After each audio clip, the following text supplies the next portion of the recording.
Bismillah ar-Rahman ar-Rahim, wa sallallahu ala nabi al-Karim.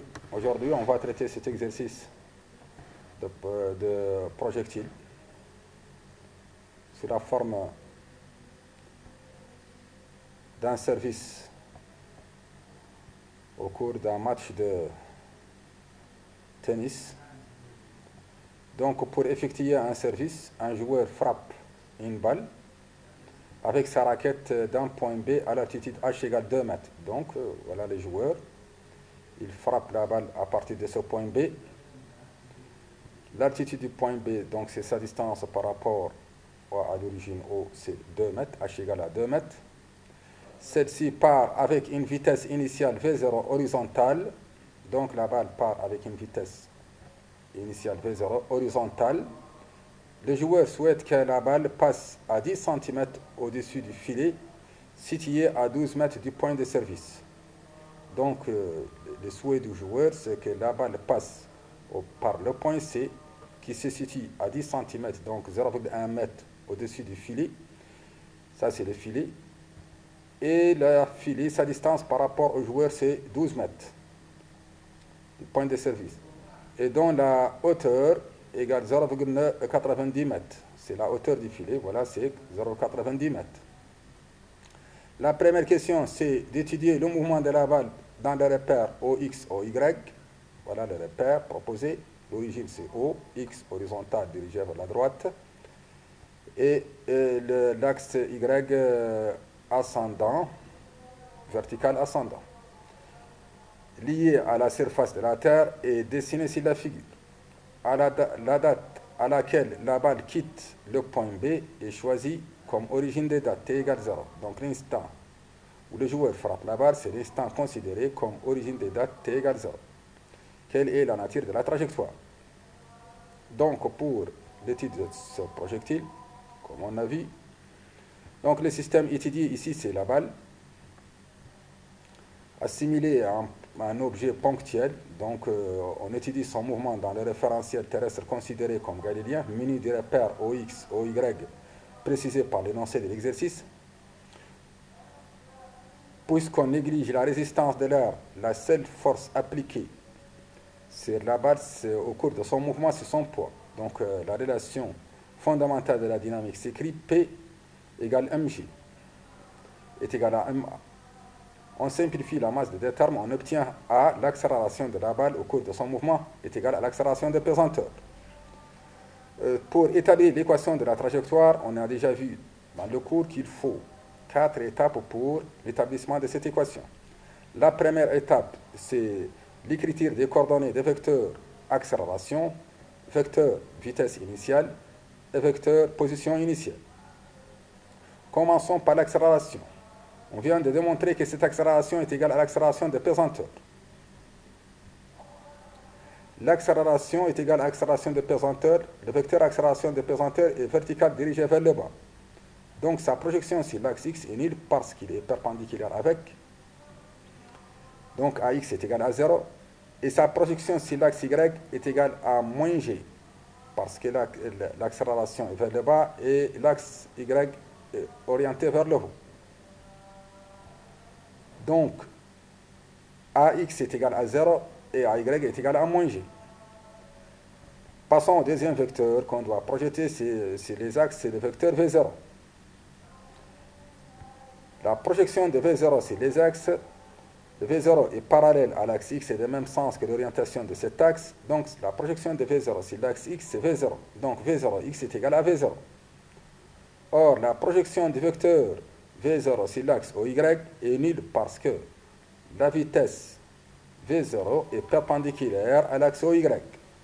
Donc V0x est nul, plutôt V0x est égal à V0 et V0y est nul. Donc le V0x est égal à V0 parce qu'on vient de voir qu'il est parallèle à l'axe et de même sens que l'orientation de cet axe. Et V0y est nul parce que le vecteur V0 est perpendiculaire à l'axe OY. Maintenant, le vecteur de position OM à la date t égale 0. La date t égale 0 d'après l'énoncé, c'est l'instant où la balle quitte le point B. Donc les coordonnées x0, y0, ce sont les coordonnées de ce point dans le repère OX, OY. Le point B, son abscisse est nul, donc x0 est égal à 0. Et l'ordonnée de ce point, c'est la distance OB. Donc y0 est égal à OB et x0 est égal à 0. Donc x0 est égal à 0 parce que le point B se trouve sur l'axe des ordonnées et y0 est égal à OB. La deuxième étape consiste à étudier le mouvement sur l'axe OX. On vient de voir que l'accélération sur cet axe est nulle. AX est égal à 0. Le mouvement est uniforme. La vitesse sur l'axe X est la primitive de AX qui est nulle. La primitive de 0, c'est un constant. Donc Vx est égal à V0x. Et V0x, on vient de voir qu'elle est égale à V0. Donc V0x est égal à V0. X est la primitive de Vx qui est égale à V0. La primitive de V0, c'est V0t plus x0. x0 est nul. Donc x est égal à V0t. Ça, c'est l'équation horaire sur l'axe x, du mouvement sur l'axe x. Sur l'axe OY, AY est égal à moins g. On a vu ça dans la projection de l'accélération sur l'axe y. Est égal à moins g et c'est un constant. Donc le mouvement sur l'axe OY est un mouvement uniformément varié. La vitesse sur l'axe y est la primitive de AY, donc la primitive de moins g. La primitive de moins g, c'est moins gt et plus v0y. Le v0y est nul. Donc vy est égal à moins gt. Pour l'ordonnée y, c'est la primitive de vy. La primitive de moins gt, c'est moins 1 demi gt au carré. Et plus y0 qui est égal à ob. Pour obtenir l'équation de la trajectoire, on doit éliminer le temps entre les deux équations horaires. X v0t, x égale v0t, et y moins 1 demi g t carré plus ob. Donc de la première équation, on peut tirer t égale x sur v0, t égale x sur v0. On rapporte dans la deuxième équation. Chaque t est remplacé par son expression qui est x sur v0. Donc la deuxième équation devient y égale moins 1 demi g x sur v0 carré plus ob. Donc le t est remplacé par x sur v0, par son expression tirée à partir de la première relation. Finalement, en remplaçant le g par 9,8, on obtient 9,8 sur 2, c'est 4,9, donc moins 4,9 sur v0 carré, x carré plus 2. Donc on a obtenu l'équation de la trajectoire en fonction de v0. Passons à la deuxième question. Quelle doit être la valeur V0 de la vitesse initiale pour que le service soit réussi, comme le souhaite le joueur? Donc le souhait du joueur se traduit par le passage de la balle par le point C.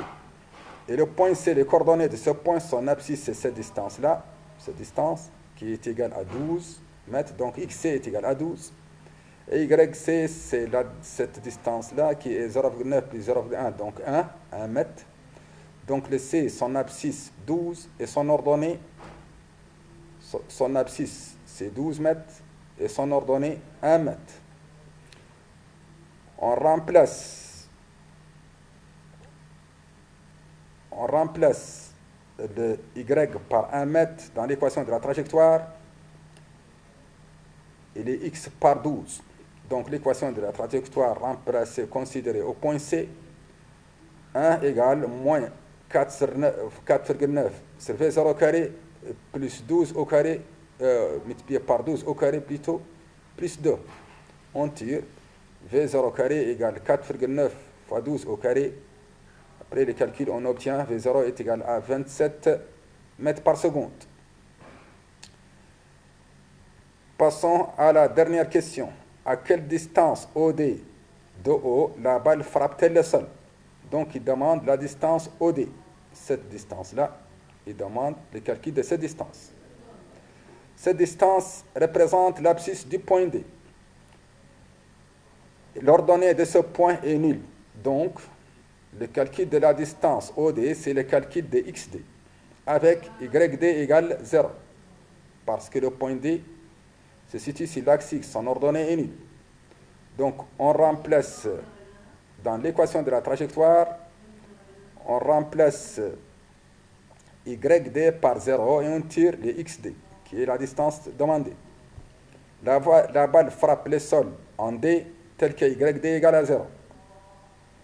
Reprenons l'équation de la trajectoire. YD est égal à moins 4,9 sur V0 carré XD au carré plus 2. Et YD est nul, donc égal à 0. On transpose le moins 2, le 2 et on multiplie par V0, on obtient cette équation. Et après XD au carré, et après les calculs, on obtient XD égale plus ou moins 17 mètres. Donc il y a deux valeurs possibles pour XD, soit 17 mètres ou moins 17 mètres. Mais quand on revient au schéma, le point D se situe à droite de l'origine. Elle est à droite. Et l'axe OX est orienté vers la droite. Donc l'abscisse de ce point est positif. Donc la seule solution acceptable est XD est égal à OD est égal à 17 mètres. La valeur positive. Astaghfirullah al-azim wa atubu ilayhi min kulli dhanb.